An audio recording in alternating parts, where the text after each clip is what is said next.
Hi ನಮಸ್ಕಾರ ಎಲ್ಲ ವಿದ್ಯಾರ್ಥಿಗಳಿಗೆ. ಈಗಾಗಲೇ SSLC ಮುಗಿಸಿ ಪ್ರಥಮ PUCಗೆ ಪ್ರವೇಶವನ್ನು ಪಡೆದುಕೊಂಡಂಥ ವಿದ್ಯಾರ್ಥಿಗಳು ಹಾಗೂ ಸೆಕೆಂಡ್ PUCನ ಮುಗಿಸಿ ITI ಡಿಪ್ಲೊಮಾ ಉನ್ನತ ಶಿಕ್ಷಣಕ್ಕೋಸ್ಕರ ವ್ಯಾಸಂಗ ಮಾಡುವಂಥ ವಿದ್ಯಾರ್ಥಿಗಳಿಗೆ ಹಿಂದುಳಿದ ವರ್ಗ ಕಲ್ಯಾಣ ಇಲಾಖೆಯಿಂದ ನಿಮಗೆ ವಿದ್ಯಾರ್ಥಿ ವೇತನಕ್ಕೋಸ್ಕರ ಅರ್ಜಿಯನ್ನು ಕರೆದಿದ್ದಾರೆ. ಆಸಕ್ತಿ ಮತ್ತು ಅರ್ಹ ವಿದ್ಯಾರ್ಥಿಗಳು ಅರ್ಜಿಯನ್ನು ಹಾಕಬೇಕಾಗತ್ತೆ. ಅರ್ಜಿ ಸಲ್ಲಿಸಲು ಕೊನೆಯ ದಿನಾಂಕ ಬಂದ್ಬಿಟ್ಟು 31/8/2026 ಅಂದರೆ ನಿಮಗೆ ಆಗಸ್ಟ್ ತಿಂಗಳು ಮಟ್ಟು ಟೈಮ್ ಕೊಟ್ಟಿದ್ದು. ಆಸಕ್ತ ಮತ್ತು ಅರ್ಹ ವಿದ್ಯಾರ್ಥಿಗಳು ಅಪ್ಲಿಕೇಶನ್ನ ಸಬ್ಮಿಟ್ ಮಾಡಬೇಕಾಗತ್ತೆ. ಯಾವೆಲ್ಲ ಒಂದು ಡಾಕ್ಯುಮೆಂಟ್ಸ್ ಬೇಕಾಗುತ್ತೆ ಹಾಗೂ ಯಾರೆಲ್ಲ ಈ ಒಂದು ಅಪ್ಲಿಕೇಶನ್ ಹಾಕಬೇಕಾಗತ್ತೆ ಫಸ್ಟ್ ಮಾಹಿತಿನ ಈ ವಿಡಿಯೋದಲ್ಲಿ ತಿಳಿಸ್ಕೊಡ್ತೀನಿ. ಆದ್ದರಿಂದ ವಿಡಿಯೋನಲ್ಲಿ ಕೂಡ ಸ್ಕಿಪ್ ಮಾಡಿದೆ ಕುಂದರ್ ನೋಡಿ. ನಾನು ಹೀಗೆ ರಾಜ್ಯ ವಿದ್ಯಾರ್ಥಿ ವೇತನ ತಂತ್ರಾಂಶಕ್ಕೆ ಬಂದಿದ್ದೇನೆ. ಅಂದರೆ ಸ್ಟೇಟ್ ಸ್ಕಾಲರ್ಶಿಪ್ ಪೋರ್ಟಲಲ್ಲಿ ಬಂದಿದ್ದು ಅದರಲ್ಲಿ ಫಸ್ಟ್ ಮಾಹಿತಿಯನ್ನು ಕೊಟ್ಟಿದ್ದಾರೆ ಸರ್ಕಾರ ಕಡೆಯಿಂದ. 2026-27 ಅಕಾಡೆಮಿಕ್ ಇಯರ್ದಲ್ಲಿ ಫಸ್ಟ್ ಮಾಹಿತಿನ ನೋಡೋಣ. ಈ ಲಿಂಕನ್ನು ನಾನು ಡಿಸ್ಕ್ರಿಪ್ಷನ್ ಲಿಂಕ್ ಕೊಟ್ಟಿರ್ತೀನಿ, ಹೋಗಿ ಕ್ಲಿಕ್ ಮಾಡಿಕೊಂಡು ನೀವು ಮಾಹಿತಿನ ಓದ್ಕೊಳ್ಬೋದು. ರಾಜ್ಯ ವಿದ್ಯಾರ್ಥಿ ವೇತನಕ್ಕೆ ಬಂದಿದ್ದು ಅಲ್ಲಿ 2026-27 ಸಾಲಿನ ಮೆಟ್ರಿಕ್ ನಂತರದ ವಿದ್ಯಾರ್ಥಿ ವೇತನಕ್ಕೆ ಅರ್ಜಿ ಸಲ್ಲಿಸಲು ಇಲ್ಲಿ ಕ್ಲಿಕ್ ಮಾಡಿ ಅಂತ ನಿಮಗೆ ಕಾಣ್ತಿರ್ಬೋದು. ಇನ್ನು ಫಸ್ಟ್ ಟೈಮ್ ನೋಡ್ತಿದ್ರೆ ನೀವು ಇಲ್ಲಿ ಕ್ಲಿಕ್ ಮಾಡಬೇಕಾಗತ್ತೆ. ಅಂದರೆ ಹೊಸ ಖಾತೆಯನ್ನು ಇಲ್ಲಿ ಸೃಜಿಸಲು ಇಲ್ಲಿ ಕ್ಲಿಕ್ ಮಾಡಿ. ಅಂದರೆ ನೀವು ಇನ್ನೂ ಆಧಾರ್ ಕಾರ್ಡ್ ನಂಬರ್ ಹಾಕಿ ನಿಮ್ಮ ಒಂದು ಮೊಬೈಲ್ ನಂಬರ್ ಲಿಂಕ್ ಆಗಿರುತ್ತೆ, ಅದು ನಿಮಗೆ ಒಂದು ಶೋ ಮಾಡುತ್ತೆ.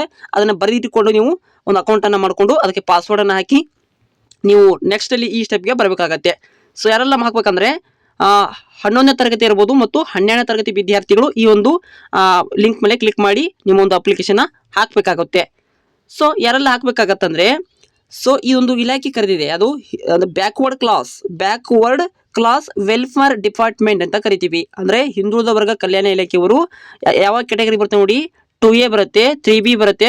ಅಲೆಮಾರಿ ಜನಾಂಗಕ್ಕೋಸ್ಕರ ಒಂದು ಇಲಾಖೆ ಇರುತ್ತೆ. ಆ ಇಲಾಖೆ ಒಂದು ಸಂಬಂಧಪಟ್ಟಂತ ಮೇಲೆ ನೀವು ಅಪ್ಲಿಕೇಶನ್ ಹಾಕಬೇಕಾಗುತ್ತೆ. ಅದ್ರ ಬದಲು ಬೇರೆ ಇಲಾಖೆಗೆ ನೀವು ಅಪ್ಲಿಕೇಶನ್ ಹಾಕಿದ್ರೆ ಅವುಗಳು ರಿಜೆಕ್ಟ್ ಆಗಿ ಬಿಡ್ತವೆ.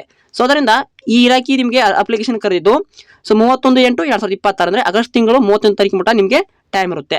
ಯಾರೆಲ್ಲ ಅಪ್ಲಿಕೇಶನ್ ಕರೆದಿದ್ರಂದ್ರೆ ಇಲ್ಲಿ ಚೆಕ್ ಮಾಡೋಣ. ಓಕೆ, ಹಿಂದುಳಿದ ವರ್ಗ ಕಲ್ಯಾಣ ಇಲಾಖೆಯವರು ಮೆಟ್ರಿಕ್ ನಂತರದ ವಿದ್ಯಾರ್ಥಿ ವೇತನಕ್ಕೆ ಅರ್ಜಿ ಸಲ್ಲಿಸಲು ಅಂದರೆ ಪೋಸ್ಟ್ ಮೆಟ್ರಿಕ್ ಅನ್ನು ಕರೆದಿದ್ದು 31/8/2026 ದಿನಾಂಕ ಟೈಮ್ ಇರುತ್ತೆ. ಇನ್ನು ಪರಿಶಿಷ್ಟ ಪಂಗಡ ಅಂತ ಕರಿತೀವಿ ನೋಡಿ, ಅಲ್ಲಿ ಕಲ್ಯಾಣ ಇಲಾಖೆಯವರು ಏನು ಕೊಟ್ಟರು ಅಂದರೆ ಅವರು ಕೂಡ ಒಂದು 31/8/2026 ಸೇಮ್ ಡೇಟ್ಗೆ ಕೊಟ್ಟಿದ್ದು. ಇನ್ನು ಸಾಮಾಜಿಕ ಕಲ್ಯಾಣ ಇಲಾಖೆ ಬರುವಂಥದ್ದಂದರೆ ST ಬರ್ತವೆ. ST ಅವು ಒಂದು ಕ್ಯಾಟಗರಿ ಬರುವಂಥ ವಿದ್ಯಾರ್ಥಿಗಳು ಸಮಾಜ ಕಲ್ಯಾಣ ಇಲಾಖೆಯಲ್ಲಿ ಅಡಿಯಲ್ಲಿ ಬರ್ತವೆ. ಅವ್ರ ವಿದ್ಯಾರ್ಥಿಗಳು 31/1 ಅಂದರೆ ನಿಮಗೆ ಜನವರಿ ಮಟ್ಟ ಟೈಮ್ ಇರುತ್ತೆ. ಅಂದರೆ ಇನ್ನೊಂದು 5 ತಿಂಗಳ ಟೈಮ್ ಇದೆ. ಆ 5 ತಿಂಗಳಲ್ಲಿ ನೀವು ಅರ್ಜಿಯನ್ನು ಸಲ್ಲಿಸಬೇಕಾಗತ್ತೆ. ಅರ್ಜಿ ಸಲ್ಲಿಸಲು ಬೇಕಾಗಿರುವಂಥ ಅಗತ್ಯ ದಾಖಲೆಗಳನ್ನು ನೋಡೋಣ. ವಿದ್ಯಾರ್ಥಿ ಆಧಾರ್ ಸಂಖ್ಯೆ ಆಗಿರಬೇಕು ಮತ್ತು ಆಧಾರ್ನಲ್ಲಿ ಸೇಮ್ ನೇಮು ಮ್ಯಾಚ್ ಆಗಬೇಕು. ಇನ್ನು ವಿದ್ಯಾರ್ಥಿಯ ಮೊಬೈಲ್ ಸಂಖ್ಯೆ ಇರುತ್ತೆ, ಅದಕ್ಕೆ OTP ಬರುತ್ತೆ. ಇನ್ನು ವಿದ್ಯಾರ್ಥಿಗಳ ಇಮೇಲ್ ID ಬೇಕು. ವಿದ್ಯಾರ್ಥಿಗಳ SSLC ರಿಜಿಸ್ಟರ್ ಸಂಖ್ಯೆ ಬೇಕಾಗುತ್ತೆ. ಇನ್ನು ವಿದ್ಯಾರ್ಥಿ ಹೆಸರಿನಲ್ಲಿರುವಂಥ ಜಾತಿ ಆದಾಯ ಪ್ರಮಾಣ ಪತ್ರ RD ಸಂಖ್ಯೆ ಬೇಕಾಗುತ್ತೆ. ಇನ್ನು ವಿದ್ಯಾರ್ಥಿ ಒಂದು ವೇಳೆ ಹ್ಯಾಂಡಿಕ್ಯಾಪ್ ಆಗಿದ್ದರೆ ಅವರ ಒಂದು ನಂಬರ್ ಇರುತ್ತೆ. UDID ಅಂತ ಇರುತ್ತೆ, ಅದನ್ನು ನಿಮ್ಗೆ ಬೇಕಾಗುತ್ತೆ. ಇನ್ನು ವಿದ್ಯಾರ್ಥಿ ಸಂಬಂಧಪಟ್ಟಂಥ ವಾಸಿರುವ ಜಿಲ್ಲೆ, ತಾಲೂಕು, ವಿಧಾನಸಭೆ ಕ್ಷೇತ್ರದ ಸಂಬಂಧಪಟ್ಟಂಥ ಹೋಮ್ ಅಡ್ರೆಸ್ ಬೇಕಾಗುತ್ತೆ. ಇನ್ನು ವಿದ್ಯಾರ್ಥಿಯಲ್ಲಿ ಅಡ್ಮಿಷನ್ ಮಾಡ್ಕೊಂಡಿರುವಂಥ ಪೂರ್ವವಾಗಿ ಅಪ್ಡೇಟ್ ಇನ್ಫಾರ್ಮೇಷನ್ ಅಂದರೆ ರಿಜಿಸ್ಟರ್ ನಂಬರ್ ಬೇಕಾಗುತ್ತೆ, ಅದು ಕೂಡ ನಿಮಗೆ ಕಂಪಲ್ಸರಿ ಬೇಕು. ಇನ್ನು ಸಂಬಂಧಪಟ್ಟಂಥ ದಾಖಲೆಗಳು ನಂಬರ್ ಇರುತ್ತೆ, ಅವೇನು ಅಪ್ಲಿಕೇಬಲ್ ಆದರೆ ಮಾತ್ರ, ಅದೇನು ಬೇಡ. ಇನ್ನು ಹಾಸ್ಟೆಲ್ ಕೂಡ ಅಪ್ಲಿಕೇಬಲ್ ಆದರೆ ನೀವೇನಾದ್ರು ಹಾಸ್ಟೆಲ್ಗೆ ಅಪ್ಲಿಕೇಶನ್ ಹಾಕಿದರೆ ಅಲ್ಲಿ ಕಂಪ್ಲೀಟ್ ಆಗಿ ಇವರನ್ನು ತುಂಬಬೇಕಾಗುತ್ತೆ. ನಾವು ಹಾಸ್ಟೆಲ್ ಅಂತಂದು ಅರ್ಜಿ ಅಂತ ಅಲ್ಲಿ ಹಾಕಬೇಕು. ಡೇ ಸ್ಕಾಲರ್ ಅಂತ ಹಾಸ್ಟೆಲ್ ಅಂತ ಇರುತ್ತೆ, ಎರಡರಲ್ಲಿ ನೀವು ಹಾಕಬೇಕಾಗತ್ತೆ. ಒಂದಲ್ಲಿ ಹಾಸ್ಟೆಲ್ ಹಾಕಿದರೆ ನೀವು ಹಾಸ್ಟೆಲರ್ ಅಂತ ಹಾಕಬೇಕಾಗತ್ತೆ. ಓಕೆ, ಇಷ್ಟು ಡಾಕ್ಯುಮೆಂಟ್ಸ್ ನಿಮಗೆ ಕಂಪಲ್ಸರಿ ಬೇಕು. ಯಾರೆಲ್ಲ ವಿದ್ಯಾರ್ಥಿಗಳು ಇನ್ನು ಅರ್ಜಿ ಹಾಕಂದ್ರೆ ಪ್ರತಿಯೊಂದು ಇಲಾಖೆಯೂ ಕೂಡ ಅರ್ಜಿಯನ್ನು ಕರೆದಿದ್ದು, ಇನ್ನು ಅಲ್ಪಸಂಖ್ಯಾತ ಇಲಾಖೆಯವರು ಕೂಡ ಅರ್ಜಿಯನ್ನು ಕರೆದಿಲ್ಲ. ಅವರು ಕೂಡ ಸದ್ಯದಲ್ಲಿ ಅರ್ಜಿಯನ್ನು ಕರೀತಾರೆ. ಅಂದರೆ ಅಲ್ಪಸಂಖ್ಯಾತ ನಿಲಯ ಕೂಡ ಅರ್ಜಿ ಕರೆಯುತ್ತೆ. ಈಗಾಗಲೇ ನೋಡಿ ಪರಿಶಿಷ್ಟ ಪಂಗಡ ಕರೆದಿದೆ, ಸಮಾಜ ಕಲ್ಯಾಣ ಇಲಾಖೆ ಬರುತ್ತೆ, ಅಲ್ಲಿ SC ST ಕೂಡ ಹಾಕ್ಬೋದು ಅರ್ಜಿನ. ಹಾಗೆ ನಮ್ಮ ಒಂದು ಇಲಾಖೆ ಹಿಂದುಳಿದ ವರ್ಗ ಕಲ್ಯಾಣ ಇಲಾಖೆಯವರು ಕೂಡ ಕರೆದಿದ್ದಾರೆ. ಅಲ್ಲಿ ನಾವು 3B ಕ್ಯಾಟಗರಿ ಇರ್ತಾರೆ ನೋಡಿ, ಅವೆಲ್ಲ ವಿದ್ಯಾರ್ಥಿಗಳು ಹಾಕ್ಬೋದು ಅರ್ಜಿಯನ್ನು. ಯಾವ ರೀತಿ ಅರ್ಜಿ ಹಾಕಬೇಕಂದ್ರೆ ಮೊಬೈಲ್ ಕೂಡ ಹಾಕ್ಬೋದು ಅರ್ಜಿಯನ್ನು. ನೀವು ಆನ್ಲೈನ್ ಸೆಂಟರ್ಗೆ ಹೋದರೂ ಕೂಡ ಈಗಾಗಲೇ ಅರ್ಜಿಯನ್ನು ಹಾಕ್ಬೋದಾಗತ್ತೆ. ಪೂರ್ವವಾಗಿ ನಿಮ್ಮ ಒಂದು ಕಾಲೇಜ್ನಲ್ಲಿ ನಿಮ್ಮ ಒಂದು UMSನಲ್ಲಿ ಎಲ್ಲ ಶಾಲಾ ಮಾಹಿತಿ ಅಪ್ಡೇಟ್ ಆಗಿರಬೇಕು ಕಡ್ಡಾಯವಾಗಿ. ಇಲ್ಲ ಹೋದರೆ ಈ ಒಂದು ಸ್ಕಾಲರ್ಶಿಪ್ಪನ್ನು ಹಾಕಲು ಅವಕಾಶ ಇರುವುದಿಲ್ಲ. ಯಾವ ರೀತಿ ಹಾಕಬೇಕಂದ್ರೆ ನೋಡಿ, ಇಲ್ಲಿ 10th ಇದೆ, 1ರಿಂದ 10ನೇ ತರಗತಿ ಪ್ರೀ ಮೆಟ್ರಿಕ್ ಕೂಡ ಇದೆ, ಅದ್ರ ಕೂಡ ಹಾಕಬೇಕು ವಿದ್ಯಾರ್ಥಿಗಳು.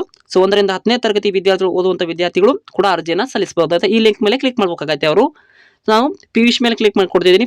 PUCಯಲ್ಲಿ ಫಸ್ಟ್ PUC ಇಂದ ಹಿಡ್ಕೊಂಡು ಡಿಗ್ರಿವರೆಗೂ ಕೂಡ ನೀವು ITI ಡಿಪ್ಲೊಮಾ ಮಾಡ್ತಿರುವಂಥ ವಿದ್ಯಾರ್ಥಿಗಳಿಗೆ ಈ ಲಿಂಕ್ ಮೇಲೆ ಕ್ಲಿಕ್ ಮಾಡಬೇಕಾಗತ್ತೆ.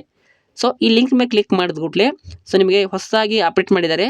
ಸೊ ಸರ್ಕಾರ ಕಡೆಯಿಂದ ಸ್ಟೇಟ್ ಸ್ಕಾಲರ್ಶಿಪ್ ಪೋರ್ಟಲಲ್ಲಿ ಈ ರೀತಿ ಒಂದು ಲಾಗಿನ್ ಫೇಸ್ ಓಪನ್ ಆಗುತ್ತೆ. ನೀವು ಇಲ್ಲಿ ನಿಮ್ಮ ಒಂದು SSP ID ಬಂದಿರುತ್ತೆ ನೋಡಿ, ಆ SSP ID ಅಲ್ಲಿ ಹಾಕಿಬಿಟ್ಟು ಪಾಸ್ವರ್ಡ್ ಗೊತ್ತಿದ್ರೆ ಹಾಕಬೇಕಾಗತ್ತೆ. ಗೊತ್ತಿಲ್ಲ ಅಂದರೆ ನೀವು ತಳಿಗೆ ಆಪ್ಷನ್ಸ್ ಇರುತ್ತೆ, ಏನಂದರೆ ಫಾರ್ಗೆಟ್ ಪಾಸ್ವರ್ಡ್ ಅಂತ ಕೊಟ್ಟಿರ್ತಾರೆ ನೋಡಿ. ಸೊ ಫಾರ್ಗೆಟ್ ಪಾಸ್ವರ್ಡ್ ಇರ್ಬೋದು. ಹಾಗೆ ನಾವು SSP ID ಗೊತ್ತಿಲ್ಲ ಅಂದರೆ ಚೆಕ್ ಮಾಡಿಕೊಂಡು ಪಾಸ್ವರ್ಡನ್ನು ನಿಮಗೆ ರಿಸೆಟ್ ಮಾಡಿಕೊಂಡು OTP ಬರುತ್ತೆ. OTP ಹಾಕಿ ನೀವು ಒಂದು ಪಾಸ್ವರ್ಡನ್ನು ಇಡಬೇಕಾಗತ್ತೆ. ಸೊ ಪಾಸ್ವರ್ಡನ್ನು ಇಟ್ಟು ನೀವು ಇಲ್ಲಿ ಲಾಗಿನ್ ಆಗಬೇಕಾಗತ್ತೆ. ನಾವು NSP ID ಇದು ನಮಗೆ ಅವಶ್ಯಕತೆ ಇಲ್ಲ, ಯಾಕಂದರೆ ಇದು NSP ಸಂಬಂಧಪಟ್ಟಂಥ ನ್ಯಾಷನಲ್ ಸ್ಕಾಲರ್ಶಿಪ್ಗೆ ಸಂಬಂಧಪಟ್ಟಿದ್ದು, ಇದು ನಮಗೆ ಅವಶ್ಯಕತೆ ಇರೋದಿಲ್ಲ. ಇನ್ನು ಕಡ್ಡಾಯವಾಗಿ ಎಲ್ಲ ವಿದ್ಯಾರ್ಥಿಗಳು OTR ಸಂಖ್ಯೆನ ಪಡೆದುಕೊಂಡಿರಬೇಕಾಗಿರುತ್ತೆ ನೋಡಿ. OTR ನಂಬರ್ ಇದೆ. ಸೊ ಅದೇನು ಬರುತ್ತೆ ಅಂದರೆ NSP ಒಂದು ಸ್ಕಾಲರ್ಶಿಪ್ ಹಾಕೋಬೇಕಾದ್ರೆ OTR ನಂಬರ್ನ ಕೊಡ್ತಾರೆ.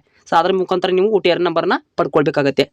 ಸೊ ಓಕೆ, ಈ ಲಾಗಿನ್ ಪೇಜ್ನಲ್ಲಿ SSP IDನ ಹಾಕಿಬಿಟ್ಟು ಪಾಸ್ವರ್ಡನ್ನು ಹಾಕಬೇಕಾಗತ್ತೆ. ಸೊ ಪಾಸ್ವರ್ಡನ್ನು ಹಾಕಿಬಿಟ್ಟು ಇಲ್ಲಿ ಕ್ಯಾಪ್ಷನ್ ಕೋಡ್ ಇರುತ್ತೆ, ಕ್ಯಾಪ್ಷನ್ ಕೋಡನ್ನು ಹಾಕಿ ಲಾಗಿನ್ ಮೇಲೆ ಕ್ಲಿಕ್ ಮಾಡಿಬಿಟ್ರೆ ಲಾಗಿನ್ ಆಗುತ್ತೆ.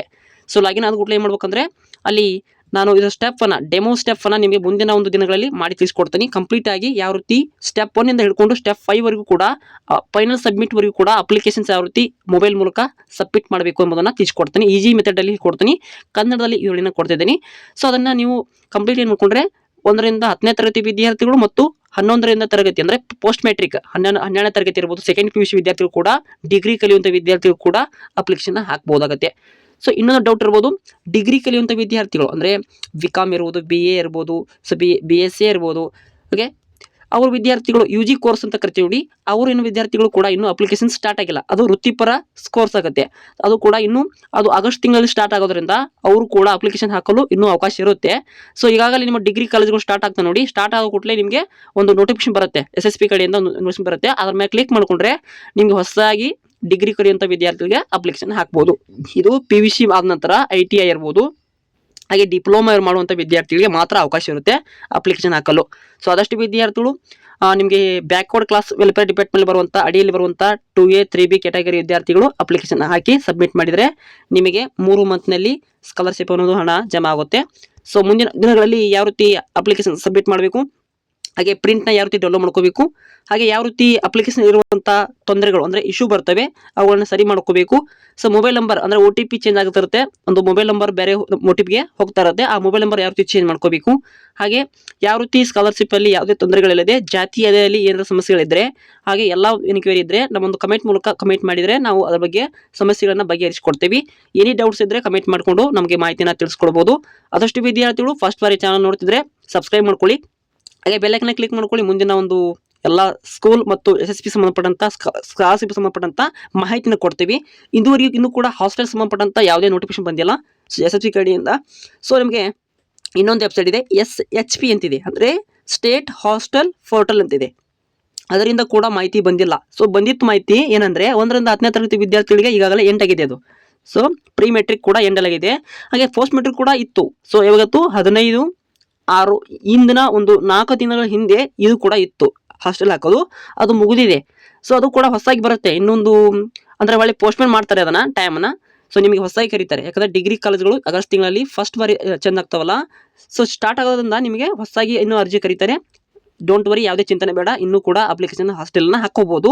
ಮತ್ತು ಅವರಾದರೆ SSP ಸ್ಕಾಲರ್ಶಿಪ್ನ ಹಾಕಲಿದ್ದರೆ ಇನ್ನೂ ಕೂಡ ಟೈಮ್ ಇರುತ್ತೆ. ಸೊ ಮತ್ತು ಟೈಮನ್ನು ಈ ತಿಂಗಳ ಬಿಟ್ಟು ಮತ್ತು ಒಟ್ಟು ಜನವರಿ ಮಟ್ಟ ಟೈಮ್ ಇರುತ್ತೆ SSP ಒಂದು ಹಾಕುವಂಥ ವಿದ್ಯಾರ್ಥಿಗಳಿಗೆ ಅಪ್ಲಿಕೇಶನ್ ಹಾಕಲು. ಅಲ್ಲಿ ಮಟ್ಟ ಟೈಮ್ ಕೊಡ್ತಾರೆ, ಅಲ್ಲಿ ಮಟ್ಟನೂ ಟೈಮನ್ನು ಪೋಸ್ಟ್ಪೋನ್ ಮಾಡ್ತಾನೆ ಇರ್ತಾರೆ. ಓಕೆ, ಇದು ವರ್ಷ ಮಟ್ಟನೂ ಇರುತ್ತೆ SSP ಸ್ಕಾಲರ್ಶಿಪ್ ಹಾಕಲು. ಯಾವುದೇ ವಿದ್ಯಾರ್ಥಿ ಟೆನ್ಷನ್ ಬೇಡ, ನಾವು ಅಪ್ಲಿಕೇಶನ್ ಹಾಕಲಿಲ್ಲ ಹಾಗೆ ಸ್ಕಾಲರ್ಶಿಪ್ ಬರಲಿಲ್ಲ ಅಂತಂದು. ಸೊ ಕಂಪ್ಲೀಟ್ ಮಾಹಿತಿಯನ್ನು ಮಾಡ್ಕೊಳ್ಳಿ. ಸೊ ವಿದ್ಯಾರ್ಥಿಗಳು ಮುಂದಿನ ಒಂದು ವಿಡಿಯೋಗಳಲ್ಲಿ ಯಾವ ರೀತಿ SSP ಸ್ಕಾಲರ್ಶಿಪ್ಪನ್ನು ಹಾಕಬೇಕೆಂಬುದನ್ನು ಕಂಪ್ಲೀಟ್ ಮಾಹಿತಿನ ಕೊಡ್ತೇನೆ ಅಂತ ಹೇಳ್ತಾ, ಸೊ ಇಂದಿನ ವಿಡಿಯೋಗೆ ಏನಾದರೂ ಅನಿಸಿಕೆ ಅಭಿಪ್ರಾಯ ಇದ್ದರೆ ಕಮೆಂಟ್ ಮೂಲಕ ಮಾಹಿತಿನ ಕೊಡಬಹುದು ಅಂತ ಹೇಳ್ತಾ, ಸೊ ಇಂದಿನ ವಿಡಿಯೋ ಇಲ್ಲಿ ಮುಗಿಸ್ತೀನಿ. Thank for watching, have A nice day.